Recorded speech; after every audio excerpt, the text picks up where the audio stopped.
Hello, welcome back to our channel. So in this video, we're going to see, what if Naruto has Verosika Mayday? This is movie and subscribe for more amazing content.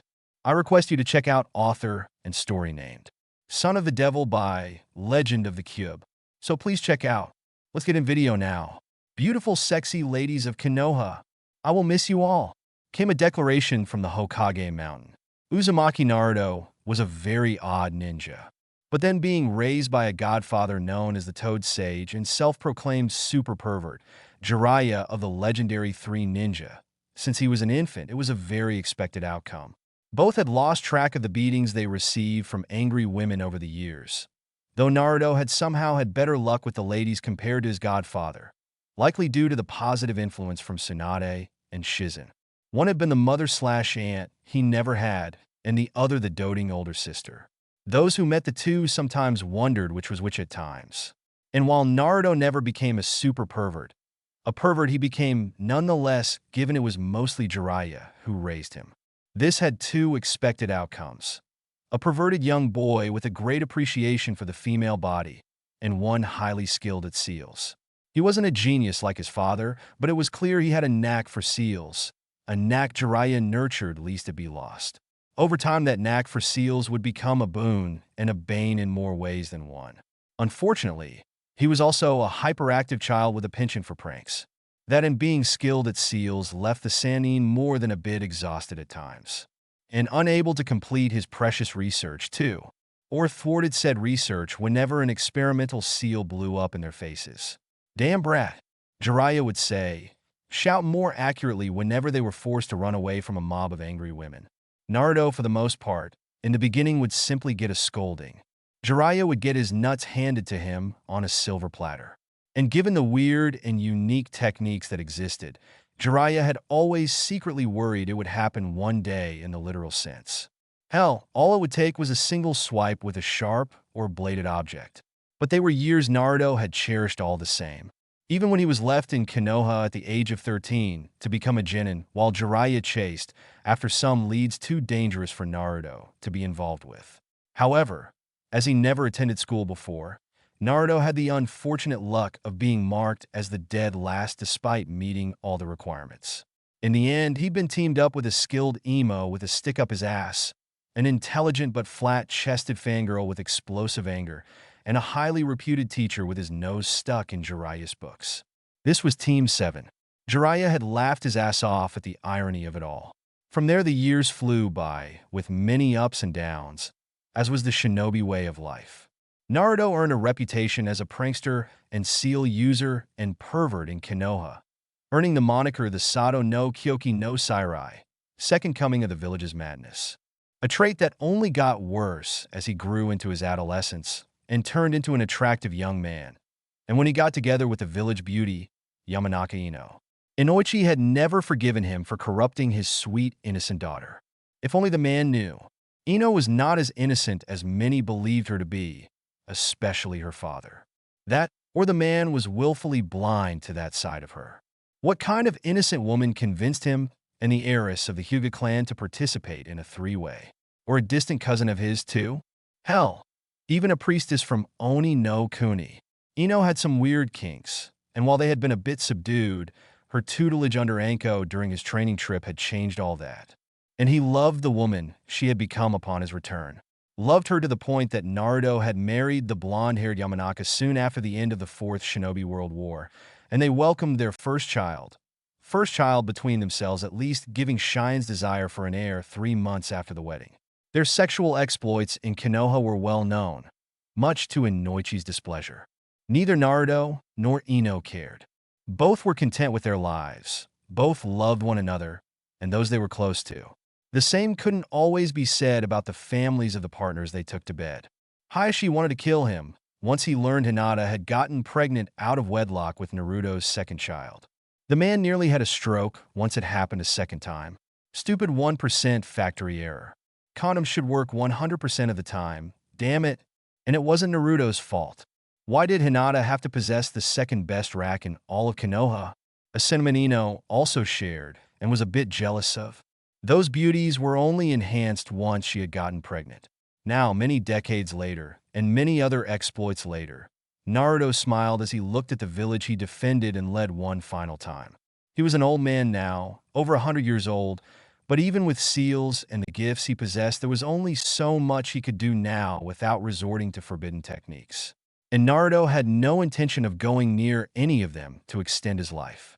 Ero Sennin, Tsunade Bachan, Shizunichin, Team 7, and the other rookies alongside Ino, Hinata, and Karen had long since passed on. Both Ino and Hinata had passed within days of one another. Cheyenne had passed some years before them, while Karen remained in Konoha for a few more years before she left to live out the rest of her days in a newly restored Yuzushio. She stayed there for a good 5 years before she passed away peacefully in her sleep. Children, grandchildren, great-children, and even one great-great-grandchild had come into being, and Naruto considered himself fortunate, blessed even, that he lived to see it come to be. But Naruto was now ready for the next best thing. His body couldn't do as much as it used to, his stamina, something his wife and lovers would gladly attest to it being called legendary, while much greater than those his age, and a few decades below, was a shadow of its former self. The sun-kissed Jinchuriki wasn't ready to move on to the afterlife, not yet at least. The blonde wanted to experience new things before he was reunited with his loved ones. A fact he wanted to do ever since he saw the different dimensions Kagaya forced into him during the war, but never had the opportunity to really explore. Preparations were made, and after years of arduous labor and research, he finally felt he managed to accomplish his task. Naruto knew it was time. He had said his goodbyes to those closest to him, even Kurama, the grouchy old bastard, and his siblings. The Jinchuriki gave Konoha one last look before he called out his final technique, using the remaining power of Old Man Sage. Rinajutsu, Tenchi Tensei, Samsara Technique, Heaven and Earth Reincarnation. Many in Konoha saw a flash on top of the Hokage mountain, but none gave it much stock given the way the sun tended to shine upon it. None but Naruto's family would know that the village's longest-living ninja to hold the office of Hokage had since left their plane of existence. And unbeknownst to Naruto at the time, their plane of reality too. Hell, early 19th century, Lucifer yawned. He'd been doing that a lot lately. But then, dealing with a pregnant wife with erratic mood swings at odd hours of the day, every day of the week, and dealing with her even odder cravings for months now would do that. God, he was tired as fuck. Just another shitty day in hell, groaned the king and fallen angel. Maybe I can get a few. Where's my butterscotch, pickled inferno poppers? Lucifer's head hit his desk. He wanted to cry. He did cry. The king of hell really missed sleep. Sleep was awesome, and none of the servants dared go near the queen of hell. Not that he could blame the cowardly shits. The last time one of them made that mistake resulted in the rest of them cleaning the copious amounts of blood and guts off the walls and carpet. Blood was a bitch to clean even with magic. From then on, it was Lucifer who had to deal with his wife. He honestly didn't know if he was going to have another kid once this one was born, given the amount of trouble he and the staff had dealing with a pregnant Lilith. Fortunately, his queen was due any day now, so that was one nightmare they could check off the list. Lucifer didn't want to imagine how much more sleep-deprived he'd be once this kid was born. His wife made it clear that they would not delegate certain tasks to the servants. And while he was the king of hell, Lilith was more or less the de facto ruler, given he rarely, if ever, could say no to her. Damn his bleeding black heart. He could only imagine the look of his siblings up above. Bastards. Well, at least they won't hold anything against their niece or nephew, Lucifer muttered. None of his siblings were exactly fans of him and Lilith, given they unintentionally caused evil to take root upon mankind, and the further consequences that came of it. Their relationship was a lot more cordial now, compared to 10,000 years ago. His siblings had given him congratulations when they learned Lilith was pregnant. His father had sent a card and still refused to talk to him. Prick. Ow. Lucifer felt something hit his head and saw an apple fall to the ground. Real funny, old man. Lucifer shouted heavenward. God was a grouchy old bastard. Ow! Lucifer felt one eye twitch as he glared at both pieces of fruit. God was a vindictive old man, too. Knock! Knock! What? Lucifer groaned and hoped it wasn't anything bad. Package for you, your majesty, spoke a voice he didn't recognize. Just leave it there. Not in the mood, he ordered. Knock. Knock. I said leave it. Knock. Knock. Knock. Knock. Lucifer's eyes turned red. All right, dumbass. I don't know what kind of death wish you've got, but I could use a pep me up.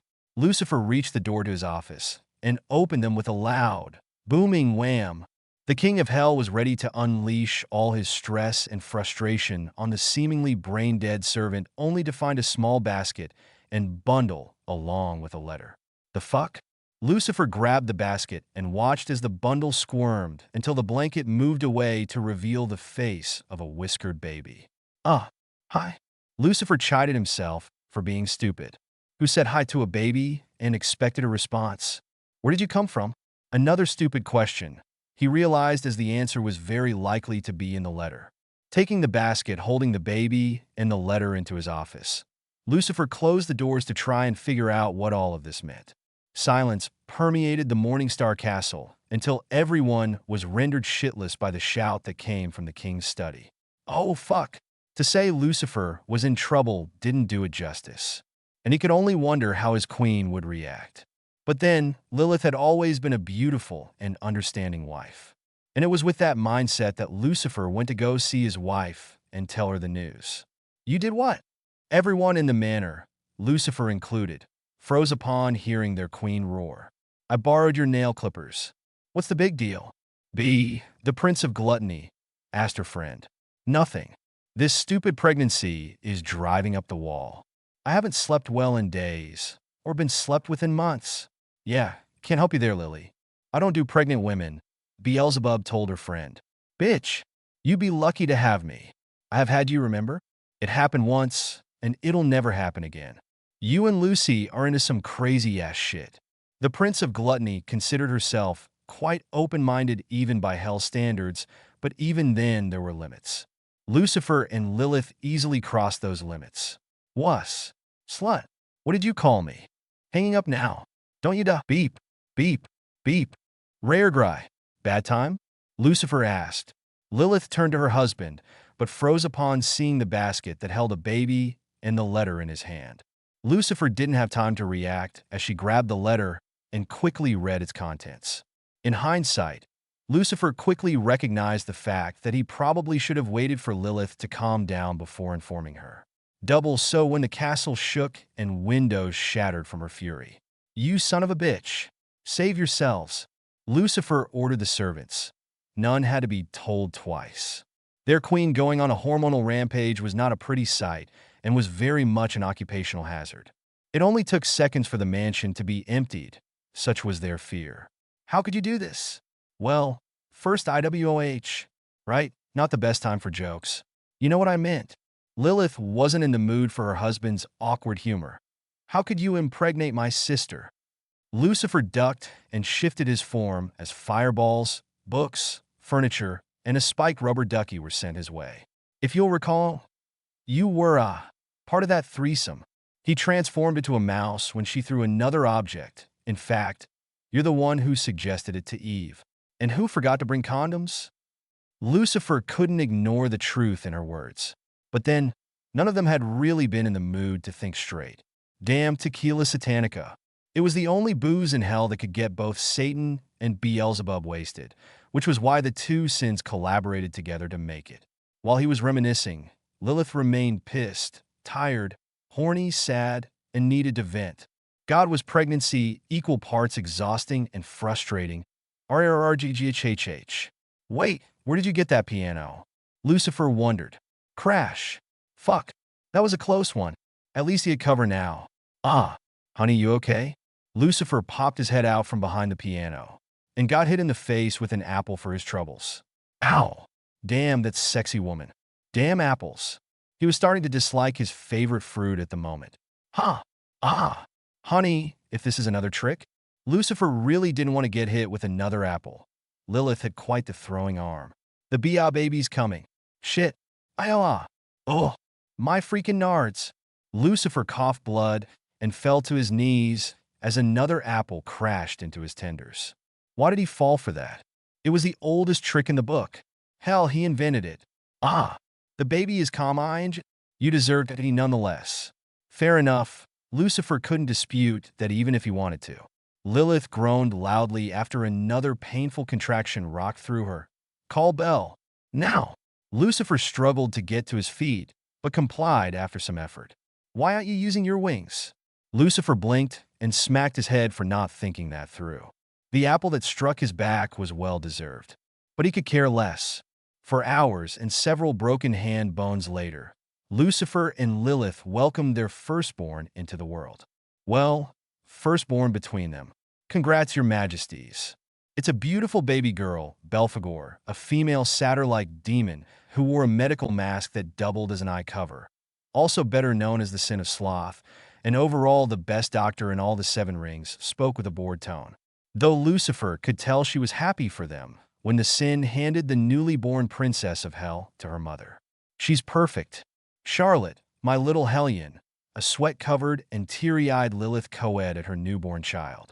Charlie Morningstar, Lucifer had initially wanted to call her Satanica after her hell father, and the drink that played a role in her conception if she were born a girl. But even Satan, like the other sins and his wife, believed it was a stupid name for a child. Charlie was a good substitute. He was still working on convincing Lilith for it to her middle name. "Ah well, if that's all, I'm gonna go take a nap," Belphegor told them. Not so fast, Lucifer stopped his old friend. And indeed, the sins were his friends, as all 6 of the other sins, and their subordinates had been chucked into hell alongside the king and queen of hell 10,000 years ago for supporting him and Lilith, even if some of them didn't get along with one another. Oh man, Belphegor wanted to get some sleep. She'd already been awake for 4 hours now. Bad enough, she had to stop B from stealing her party drugs an hour before the royal family arrived. What? Huh? Is it? Okay, you really need to do something about that. I'm good. Bel yawned once more. Lucifer's eye began to twitch, but he calmed himself down. I need you to do something for me. You're the king of hell. Pretty much gotta listen to what you tell me, Lucy, Bel countered. Well, true, but Lucifer didn't like using that authority on the sins. Well, maybe Mammon. That guy had become a bit of a douche in the last millennium. With a wave of his hand, Lucifer conjured a portal, and from it he grabbed his son. Bel was instantly awake. While lazy, slow, and unmotivated at times, Bel had one of the sharpest minds in all of hell, and she quickly deduced what was happening. Who's the mother? Not important. My sister, Eve, Lilith revealed. Sure, Lilith and Eve weren't sisters in the traditional sense, but Lilith had seen the second woman as such and had been protective of her. Unlike herself, Eve had been made to be subservient to Adam instead of his equal. A fact Lilith disagreed with, and one of the reasons why Lilith and Lucifer encouraged Eve to eat the apple from the forbidden tree of knowledge as it would grant her free will. The consequences that came from it was unexpected, but Lilith would do it again. Eve, Belphegor's eyes were wide with disbelief. Seriously? Lucifer got the stink eye when Charlie squirmed from the sudden sound. Fortunately, Lilith calmed her down. Damn, Lucy. Couldn't keep it in your pants? Belphegor chuckled. Then again, you two could pass as twins, so I can understand the appeal. It was true, aside from having different hair colors. Eve and Lilith could indeed pass as twins. Man, that had been a fun night. 6 lilies and 12 breasts. Ow! Who pinched me? No impure thoughts about my sister. Lilith revealed herself as the culprit. I wasn't. Were you, or were you not thinking of the threesome we had?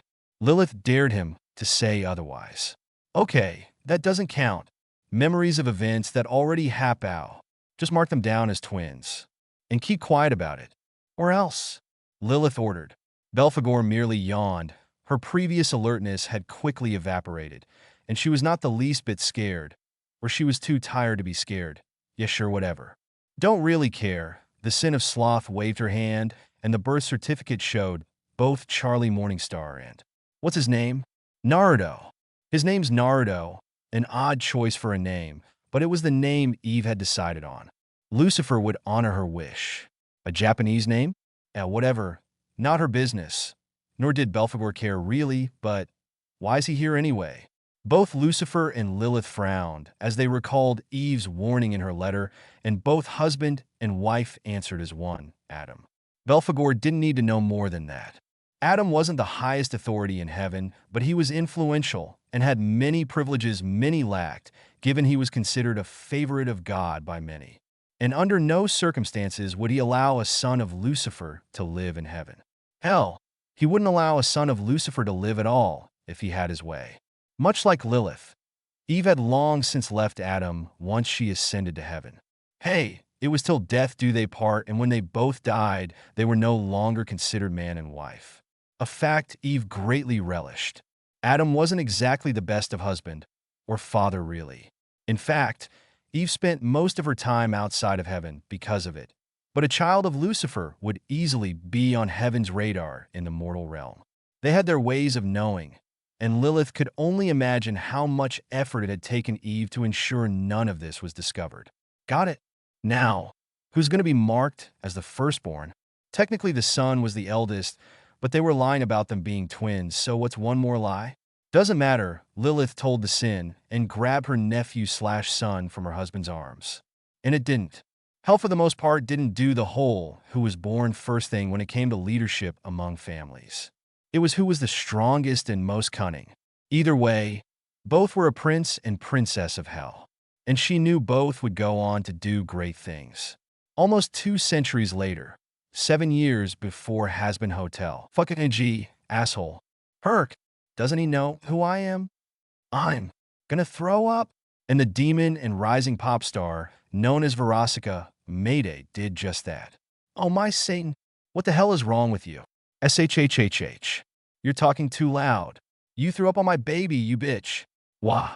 Verosika had to squint her eyes, but once they focused, it was clear that she, indeed, threw up on a baby, which would explain why the infant's mother punched the side of the pop star's face. Fucking drunk, the woman was heard muttering. Yeah, that right, run away. They all run away from me. They all leave me. Blurt. Verosika threw up once again. Need help? Fuherksik off. Verosika told whoever asked. Yeah, no offense, little lady, but you're not looking so well. I said fuck, oh blurg. The individual sighed. Come on, up you come. And if you throw up on me, you're paying for the cleaning. Okay, Verosika giggled as she felt herself being lifted. Ooh, you're strong. Thanks. And you pew. Reek of Beelzebub. A lot of Beelzebub. I'm fine. Is fine. Oh, please don't puke on me, the voice begged. Hick, hick, hick. Oh, thank God. Better that than blurg. Osh. Ugh, I don't feel good. Verosika weakly moaned. No shit. Huh. All right, let's get you cleaned up. And then himself, too. Verosika Mayday didn't recall much of what happened later. Just that when she woke up the next day in a condo that wasn't her own with the mother of all hangovers and a very upset stomach. She was a little unnerved once she realized she wasn't in a familiar place. Good. You're up, a voice behind her called. The fuck? Who are you? Where am I? If you did anything to me, I... Oh, Lilith. Bowl. In the bowl. Getting puke out of a shag carpet was not fun. Verosika didn't have to be told twice as she grabbed the bucket from the coffee table and once again hurled her guts out. That's the plant pot, she heard him say, but didn't care right now. Oh, fuck my head, Verosika moaned. Stupid Blitzo, this was all his fault. Take these. Verosika didn't care to ask what the pills she was offered were. They could be roofies for all she cared, just so long as the headache went away and her stomach stopped churning and burning like fuck. Wow. Just went ahead and took him without a second thought. Not the sharpest when you're hungover, are you? Why do you care? Whatever those were, they worked fast, and they worked well. Though there was still throbbing in her head. I see someone in need of help. I'm inclined to help them, even if they do ruin my clothes, and my car, and my doormat, and my plant. Didn't ask for you help. You men are all alike. Sweet talk us, make us feel special, only to throw us to the curb when it's convenient. I get. Who's the asshole that fucked you over? Some inconsiderate, bitchy, self-loathing piece of shit washed-up circus clown? That was very specific, especially the last bit. Verosika ignored that last comment. What do you want from me? Who the fuck are you anyway? About time you asked. Uzumaki Naruto, he introduced. Naruto? Like the Prince of Hell? She asked. I get that a lot, was his reply. Nice to meet you, Ms. Mayday. Verosika was immediately on alert, or as alert as she could in her current state. How do you know my name? Who wouldn't recognize you? Fair enough. She was a rising pop star and decently well known despite only being at this for barely a few years now. As for what I want, well, there's a loaded gun. But right now, I want to help you. Want a blowjob as payment? Verosika snarked.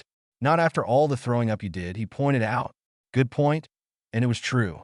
No one wanted to kiss another, let alone be blown by someone who recently threw up. Stomach acids burned and stunk like hell. And most importantly, unless one's a freak that's into that shit, it was just plain gross even for hell standards. That said, but you'd like one if I didn't? Hey, I may be a nice guy, but I am a guy. And you are a beautiful woman. Of course he'd flatter her, Verosika thought. But no, I wouldn't. I mean, you got a body that pretty much screams damn. But no, I wouldn't take advantage of someone in your state. I've killed people who tried. That was different. Verosika knew that most people in hell wouldn't give a fuck. Which begged the question, why do you care anyway? I just do. Can it be as simple as that? Verosika snorted no. This is hell. People don't do kind out of the goodness of their hearts here. People always do something for something. Even those closest to you.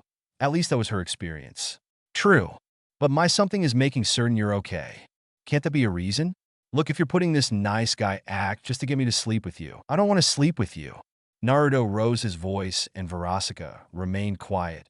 I saw a woman in pain, a woman in need of help, a woman who, for whatever reason, got so shit-faced she could barely walk and was easy prey for anyone else out there. I wanted to help you, all right. It was the right thing to do. That's it, that's all. You're new to hell, aren't you? Verosika finally spoke. Naruto sighed, but the question was better than anticipated. I'm not a sinner, no. Just an odd duck. Verosika laughed genuinely at the last bit, and it caused Naruto to smile. It was one of the nicer and more genuine smiles Verosika saw in quite some time. You got a great laugh, Naruto commented. Verosika went to retort but saw the look on his face and quickly realized he was being honest and wasn't trying to flatter her. I've been told. Has anyone told you? You look way too human to be a demon? Sure, some sinners came to hell in various different shapes and forms, and it wasn't unheard for some to look more human compared to the rest. But not hellborn demons. Except for the small, subby dark horns and clawed hands, he really did look like a human. Has anyone told you, you wiggle your nose and tail when you sleep? Naruto shot back. Verosika blinked no. Well, you do. And you snore. I do not. Verosika ate those words when Naruto took out his phone and showed a recording of her doing all three. Delete that. No. Verosika frowned, but then went with the approach all succubus used to get what they wanted from others. She used her allure. A potent combination of magic and pheromones only succubus and incubus inherently possessed. Hellborn for the most part were incredibly tolerant compared to sinners and humans, but Verosika's allure was more potent than the average succubus. Many turned to putty in her hands. Yeah, that's not really going to work with me. Women come running to me, not the other way around. Good try, though, her savior smirked. Fuck. Plan B. You got a washroom I can use. And mouthwash? That way, Naruto instructed her. Thanks. The succubus was only gone for less than 3 minutes before Naruto heard her coming back. Tell you what. I'll delete this pic if do me a. Wow, those are nice. Verosika smirked as she stood before her helper, naked as the day she was born. The succubus knew she had a rocking body, and many compared her to her idol, the succubus queen, Queen Lilith herself. Delete that and all of this can be yours. I'm good, Naruto told her. What? Okay, now Verosika was pissed. Why? Simple. When I do want you, I want it to be a mutual thing and not for the purposes of getting something. That happens after you start dating. Verosika couldn't help but agree on that last bit. Look, beep. They're deleted. You can put your clothes back on. Verosika was, again, left confused by this demon's behavior. Most wouldn't do something like this in hell. Most would have her eating out of their palm. But if you want to continue staying like that, I won't mind. Naruto smiled. Verosika rolled her eyes but laughed. Guess you're not as good as you thought, pervert. Says the naked woman in front of me. And, hey, I may be a pervert, but I have morals. And I'm guessing that name on your shoulder's the cause of all this? That guy you were talking about? Verosika's sudden dark scowl was all the answer he needed as she looked at the name of her ex on her shoulder. She made a mental note to make an appointment to have it crossed out when she could. Not removed, but crossed out as a reminder to never forget the asshole and everything he did. Want to talk about it? Trust me, letting that shit fester inside you isn't good. It leads to, well, I don't have to tell you about the shitty night you had. Verosika wanted to brush him off and tell Naruto it was none of this fucking business, but she did want to vent, and vent she did. She only wanted to do so for a bit, but somehow ended up venting for hours. She cried, she swore, she came close to destroying the coffee table. She vented her heart out. She did all those while nude, so it was hard for Naruto to concentrate until her gave her a house robe. And how does he break up with me? He runs off. On our third fucking anniversary, no less. Leaving me to pay for the damages he caused to the hotel's luxury room. Steals and wrecks my car while he ran 3 rings around Wrath and maxed out all of my credit cards on shitty horse, riding lessons, and other useless shit. And hell, unlike Earth, didn't deal with credit card fraud or theft. No one gave a shit about that. The companies just wanted their money, not excuses. If someone didn't pay, they'd be lucky if enforcers came a knocking and simply took their hands alongside their possessions. And so now, I need to find a way to pay back those assholes, repair my car, and I've got a place I can't afford anymore. And given she wasn't as famous as the other celebrities in hell, she wasn't rich, well off but not rich, and she didn't have any royalties to her name yet. No roommates? Friends? I don't have many friends, really, Verosika revealed.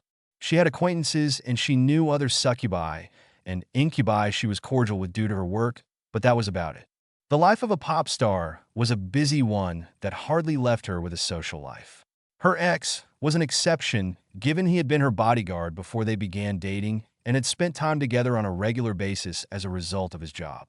And she knew from experience not to have random individuals be her roommates. Although, given the vibe she was getting from Naruto and the fact she was, sorry, but no, I've got a place that I like, Naruto told her as though her were reading the succubus mind. Verosika cursed. She figured it might be the case, this place was indeed nice, but she felt it worth a shot asking anyway. Well, unless she got a part-time job or several roommates, or both, she was fucked more than a high-price call girl from the Lust Ring. You can stay here till you get back on your feet, Naruto told her. Verosika blinked. You're kidding me, right? What other options do you have? I don't, Verosika had to finally admit. But you have to do me one simple favor first. Okay, here it comes. So much for him being a good guy like he led her to believe. Nothing too big. Just clean up your puke from my car, Naruto grinned. Can't I just suck you off instead? Cleaning up puke wasn't fun. No. Verosika hated this guy so much. Oh. And, for the record, Naruto ripped off his clothes and Verosika gasped as she saw his sculpted form and, more importantly, the one part that clearly marked him not as an average man. Just a little something for you to look forward to. As he walked off to his room, Verosika was very much tempted to follow him and have him scream her name. But she was a proud succubus. People chased after her. Even her shit of an ex did, not the other way around. And she'd get him to chase after her. He offered her a place to stay. She'd take it, and she'd make him beg for her in no time. Succubus lived very long lives compared to most Hellborn, so long as they had a steady supply of energy, sexual energy preferably, to live off of. Even if it took years, she'd make him into her pet. 7 years later, start of Hasbin Hotel. Babe, wake up, Naruto groaned. The pop star moaned. 5 more minutes, she was too comfortable using him as a body pillow to get up. You said that half an hour ago. Naruto chuckled. Most people would take that as a hint. She told her lover of 2 years.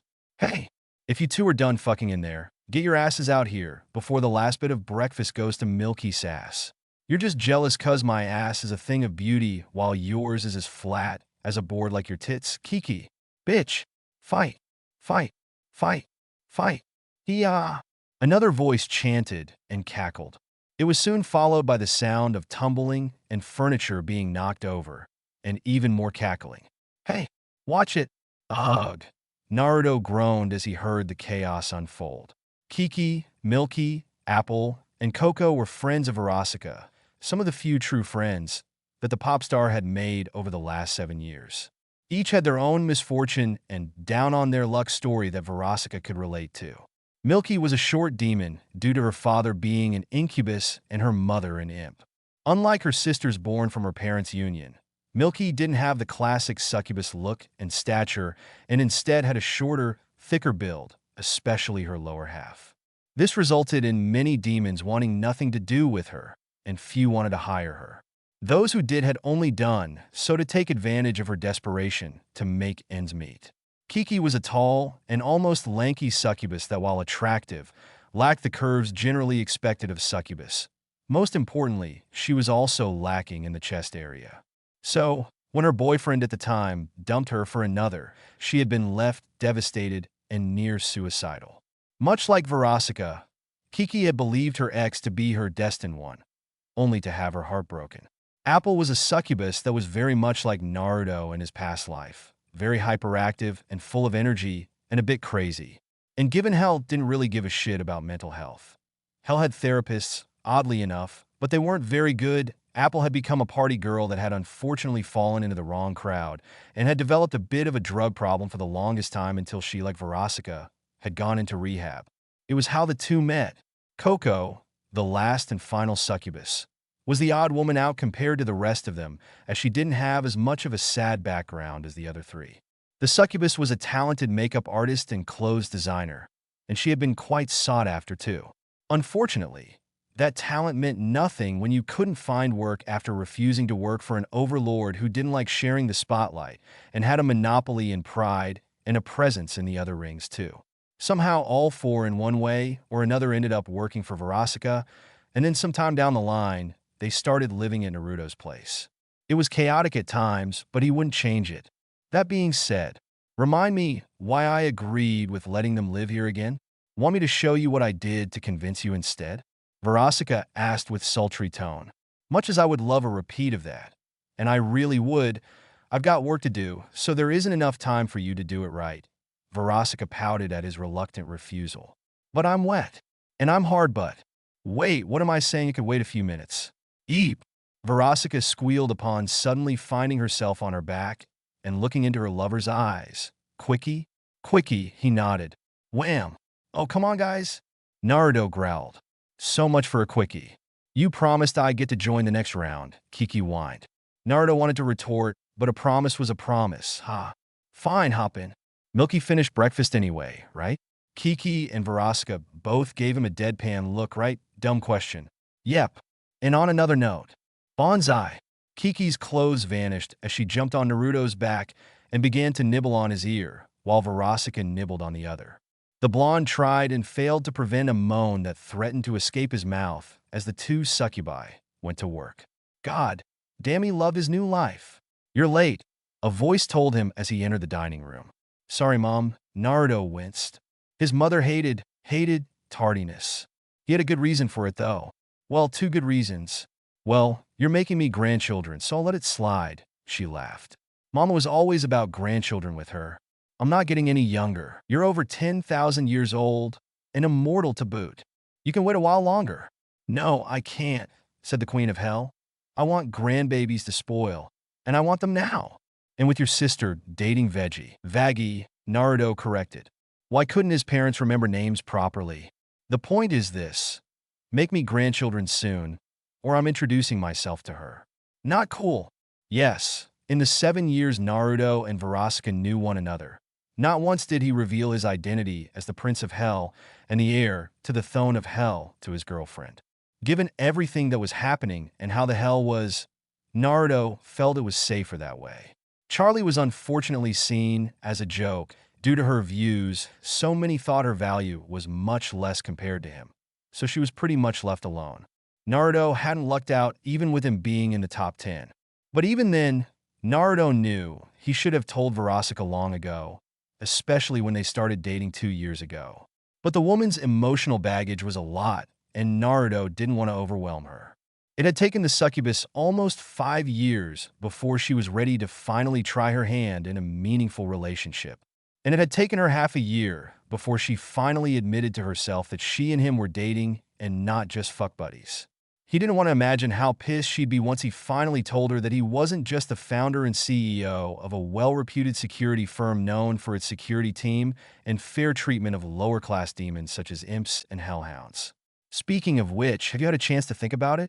Naruto's eyes narrowed, but sighed nonetheless. I don't like it. Not that I don't want to have multiple wives, that's awesome. But, we're almost 2 centuries apart. I'm old enough to be her great-great-great-grandfather. And this is different from your current girlfriend, how? It's not. It's just, I helped Charlie babysit that kid, which was odd, given she was the princess of hell. But Charlie had always been an odd duck, unlike V. I knew her when she was in diapers. I read her bedtime stories and watched her grow up. Verosika and I. So, it is Verosika Mayday, Lilith declared with a smile. She knew she'd get him to slip up sooner or later. Shit, none of that leaves this room. Or else, Naruto declared, and the nearby servants shook like trees in a hurricane. It was immaterial really, given they were all under special contracts that prevented them from spilling secrets, but Naruto felt it was necessary regardless. But he was kicking himself regardless. 2 years of keeping that secret gone in one sentence. His mother knew he was dating, despite never telling her. Mother's intuition, she had called it, but all she knew was that he was dating a succubus, not who she was. Naruto had tried hard to keep his dating life a secret from his parents. Both were very enthusiastic whenever either of their children brought someone home, to put it kindly. Before anything else could be said, a cry rang out throughout the mansion. Naruto, what did you do now? Lilith laughed as she looked at her son. Well, wham! Lucifer entered the dining room, and the servants had to hold back their laughter. They failed when Lilith's laugh echoed off the walls. You, what? I thought you liked polka. Lucifer was the only one in the family, and perhaps all of hell that did. The why was never understood. Yeah, music, not clothing. Look at me. I look like the Twister mat from, well, here in a Jackson Pollock painting all in one. Oh, I guess you didn't see your hat then. My hat? Taking the covering off his head, Lucifer saw that, sure enough, at the very top of his headpiece was a needle and different colored dots all around the edge. My hat. Gotta go. Naruto had things to do anyway. Love you, Mom. Bye, sweetie. Get back here. Lucifer chased after his son and tripped on the wire the whiskered Morningstar secretly placed at the entranceway that led out of the dining room. The king of hell unceremoniously fell face first onto a small pool filled with various paint colors. When he picked himself back up, Lucifer's face now resembled that of a sad clown. Will you ever learn, my little snake? Lucifer heard behind him. Not now, my hot apple pie. I've got a son to kill. No, you've got a meeting with Paimon in 5 minutes, Lilith reminded. Lucifer cursed. He almost forgot. That little shit of his lived to see another day, it seemed. Lucifer'd be pissed if he also weren't proud. Not that he could prank his son. The boy had a sixth sense to know when someone tried to pull a prank on him. It was also hard to pull pranks on him, too, given both his children had moved out to their own place. Well, one of them did for independence, but still visited on a regular basis. The other was a topic best left unopened for the time being. You're thinking about her, aren't you? How do you know? You've had the same look for months now, whenever you think about Charlie. Huh? Where would I be without you? Lucifer asked his wife. A wreck, Lilith teased, though both knew it had come close to it at one point. Lilith had never agreed with the birth of Extermination Day, even if the Hellborn were spared, and it had caused tension between both the king and queen. Both had almost come close to separating had it not been for an incident that occurred 7 years ago. Come on, let's get you cleaned up, my jester, Lilith teased. Sweetie, Lucifer whined. What? You don't mind it in the bedroom. That's because we're role-playing, he reminded. Well, tonight the queen wants her fool to. Whatever Lilith whispered into her husband's ear caused the paint on his face to evaporate and his hat to catch fire. Some nearby hellhound guards had wide eyes thanks to their enhanced hearing. Their king was a lucky man. What's the safety word? Lucifer managed to squeak. Lilith just smiled and walked away, her hips swaying enticingly. Goddamn, he loved that minx. And while Lucifer didn't get along with his old man, not a day went by that he didn't thank the old fuck for making her. Smash! That was a compliment. You old shit. Lucifer groaned under the piano. Squeak! Lucifer's eye began to twitch in annoyance when a small rubber duck fell onto the damaged piano. The old man really loved pushing his buttons. Squeak. Fuck. You Lucifer really should have seen the second piano coming the moment he said those words. Crash. While this was going on, Naruto sat comfortably in the back of a limo. We're unfortunately experiencing traffic. Your Highness, spoke the driver. It'll be another 10 minutes. Thanks, Holt. Naruto told the chauffeur and sighed. 200 years had passed since his rebirth, though clearly he had made an error somewhere given he was reborn in hell of all places, and not that of his own reality, but Naruto had long since learned to roll with it, and he still couldn't get used to the fact that he was royalty. Sure, he had led a village in his past life, but that was different compared to being born into a royal family. Even if he was a bastard, not that hell gave a damn. Or at least most didn't. Some in the Ars Goetia did. Not that anyone outside the family knew. Though perhaps heaven did. But power trumped blood status for the most part. And Naruto had power in spades. He was easily one of the top 10 most powerful demons in hell. Though that only applied as Naruto Morningstar. In his Uzumaki Naruto disguise, he was only ranked in the top 50. Charlie, sadly, wasn't even ranked in the top 100 despite the enormous potential she had. Much like himself, Charlie was an odd duck who didn't like using her power or authority. She wasn't weak, but her lack of interest in certain things and her interest in others did make her appear that way.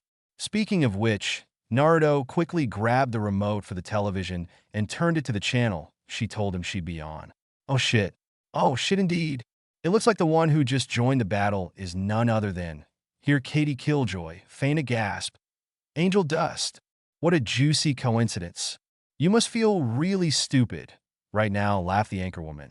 Naruto's eyes narrowed as at the insult, and anger flowed through him when he saw Charlie being pummeled by a pissed-off Channel 666 anchorwoman.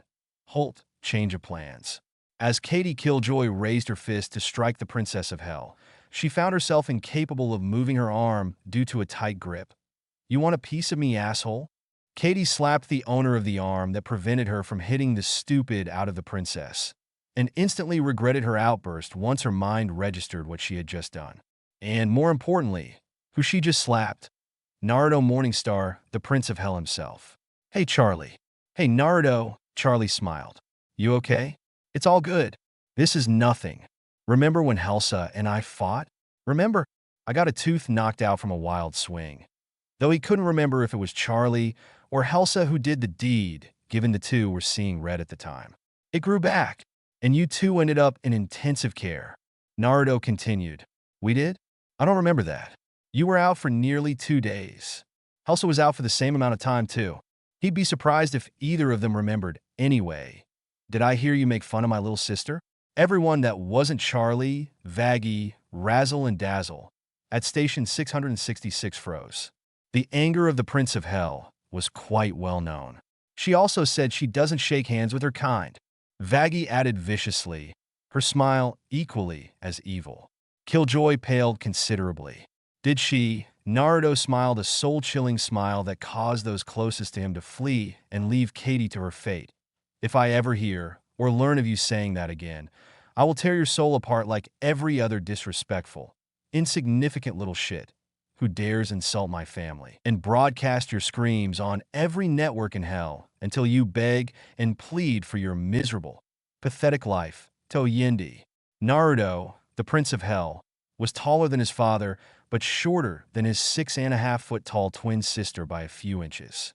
But those who angered him, like right now, knew he could easily tower over his more than 7-foot mother Lilith by almost a few feet when going full demon. Unbeknownst to Naruto, a certain radio demon developed a good amount of respect for the Prince of Hell, even if he was stealing his bit. Do I make myself clear? Understood. Katie croaked as she was forced to look up. Lovely. Naruto patted the woman's head as he returned to normal. Wham! Katie's vision turned white and then dark after her head struck the cracked desk. She was a sinner she'd recover. Consider that a warning. Does anyone else have anything to add? Everyone was too scared to answer, so Naruto took it as confirmation. Also, can someone get that poor bastard a bucket of water? Naruto motioned at a flaming and screaming Tom Trench. Oh, never mind, I'll do it myself. Snap! Splash! Teach than KK, yo. Naruto's actions earned him a lot of gratitude from Killjoy's shivering co-anchor. Can I?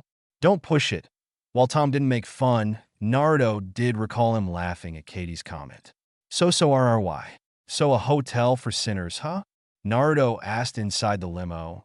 You're actually going through with it? Obviously, although Angel's little war with Pinchas fucked us over big time, Vaggie had an angry scowl on her face, just thinking about the spider-like sinner. Yeah, I saw that little fiasco with Angel Dust and Cherry on the way over. Sorry. Naruto knew what happened only served to make the hotel look like a joke.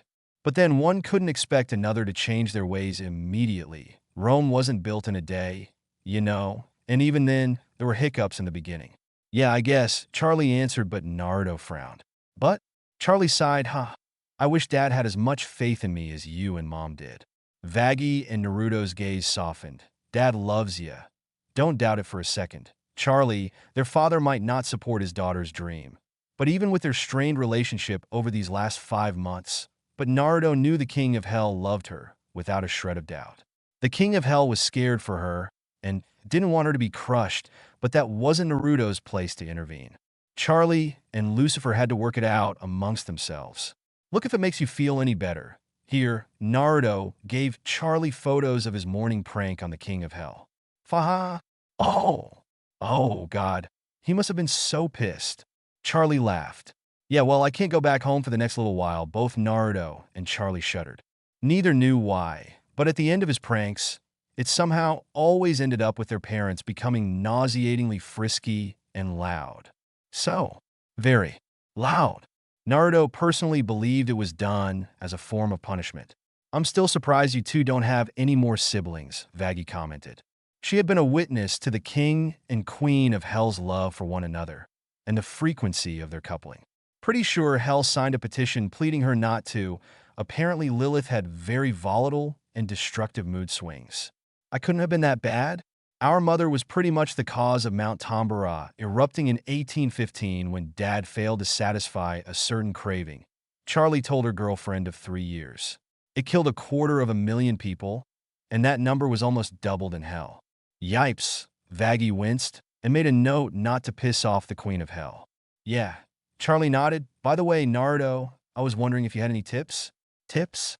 Yeah, after Extermination Day ended a few days ago, Heaven told him they want to hold a meeting next week. Dad's busy, so he asked me to go instead. He did? What's that supposed to mean? Nothing. I thought he would have had Mom attend instead, Naruto quickly answered. Yeah, apparently they made it clear they didn't want her there. Something about trying to avoid a manslaughter? Well, Naruto had more than a few guesses on who was going to be there then if they wanted to avoid such an incident. Plus, Mom's on tour in Las Vegas that week, so it works out well for me to pitch my idea. Charlie smiled. Both Vaggie and Charlie shared worried glances. Naruto never had siblings before, though he considered Shizen the older sister he never had. But when he learned he had been reborn in world with a twin, despite not actually being his twin, he felt protective of her. Just don't get your hopes up too high, Char. When I was the ambassador for Hell, it took me a long time to convince Heaven to accept some of my plans and ideas. And even then, it wasn't without its hiccups, especially with Adam advocating the opposite. Not saying it's impossible, just don't expect immediate results and mitigate your expectations. This is uncharted territory. I know, but that said, I'll help out however I can, Naruto informed her. Why do you always know what to say? Charlie smiled at him. I'm your brother. It's my job to look after my goofy, gothy little sis. He grinned sharply, and Vaggie bit back a snort. Charlie, however, wasn't amused. You're never going to stop calling me that, are you? What do you think, Braceface? Naruto laughed. You promised never to call me that again. The look her braces gave her hadn't been her favorite. I lied. Poking fun at you is my other role as your big brother, was Naruto's cheeky reply. It was ironic. The people of Hell had magic and unique abilities, yet they needed actual dentists to correct their teeth. Go figure. Not the ears. Ow. Not the face. Ugh. Okay, the face. The face. Better the face than the crotch. It felt good by comparison. Just another day in Hell. That's it for today. I will stop here. Thanks for watching.